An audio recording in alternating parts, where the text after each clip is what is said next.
What's going on YouTube? Bryce builds it all, your favorite AMP/IA and Part 147 instructor. And today I'm going to be doing another practical demonstration for AMP students, or if you're building an experimental and you don't know how to build a flexible fluid hose, I'm going to show you how to make a flexible fluid hose from scratch for an aircraft. So if that interests you, stick around. All right, first thing is first, I have my fluid line.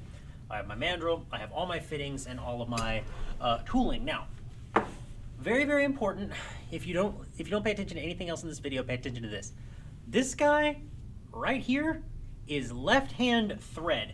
What that means is that when I stick this over the end of the hose, I need to go lefty-tighty and righty-loosey.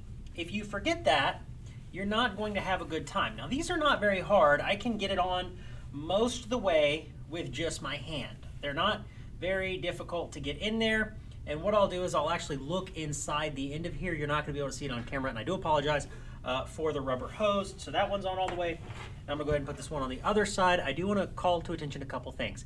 It is crucially important that you keep the braiding around this hose in good condition and you don't fray this out. If you have to put some tape around it when you cut it with a cutoff wheel, or if you have to cut it just a little bit off because it's already frayed, do it. It's going to make it look a lot better. So I'm going to go ahead and get this one on. And that way this side is protected. And now I'm going to do something a little bit interesting, which is once I get both of these all the way down, like I said, these shouldn't be terribly hard to put on, and they're left-hand thread. So lefty-tighty, righty-loosey. Once I get all these put down all the way, I'm going to take some tape. And I know this is weird. It can also help if you clamp this rubber hose in a vise. What I recommend if you do clamp it in a vise is that you wrap it with a lot of paper towels or a lot of rags, clothing, whatever it takes, as not to mar up the outside of your flexible fluid hose. Again, I'm following the procedure in 4313-1B for this just to keep it simple. Now, here's why I put the tape on here. Sometimes it can be really, really hard to get the mandrel into the end of the hose, especially on the smaller hoses like -3 and -4. This is -6, so it's a little bit bigger in diameter, but especially with the smaller ones, it can be really hard to get that mandrel down in there without a press. So you can take this loose just a little bit to get it started, at least a few threads, and then you tighten this back down, but you need to make sure the base of it is at this tape line so that it's all the way back installed. And obviously, you need to pressure test this when you're done to 3 times the operating pressure of the system. This is an oil pressure, operating pressure is 60 psi, so I need to test this to at least 180 psi to make sure that this will work. I don't know why it took me so long to do that. So I'm going to see if I can get it in here. Oh, well, actually, hang on. I'll be right back.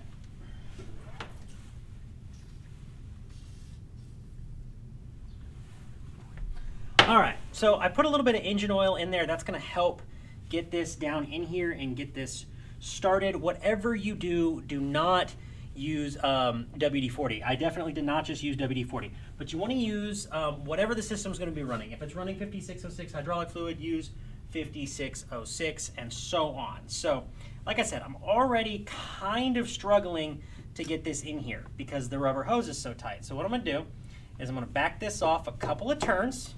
You see it's moved up the rubber hose just a little bit. And I'm going to get it down in there, and now it's already starting. So I've got 3 or 4 threads going on it. Now, it's very important that you use the right size wrenches for this. So I'm going to go ahead and take this crescent wrench, do as I say, not as I do. And I'm going to go ahead and run this down just a little bit so that I know it's started.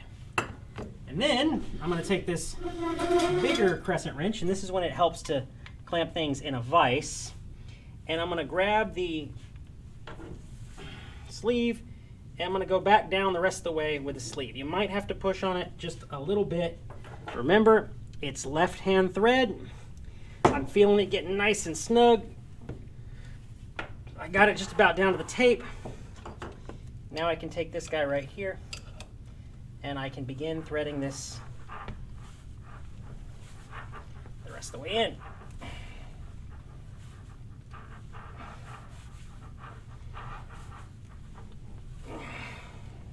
This is very hard. I'll probably fast forward through this part because it takes a minute. like I said, a vise can help you kind of hold the hose, but you don't want to clamp it super tight because you don't want to mar up the hose while you're doing this.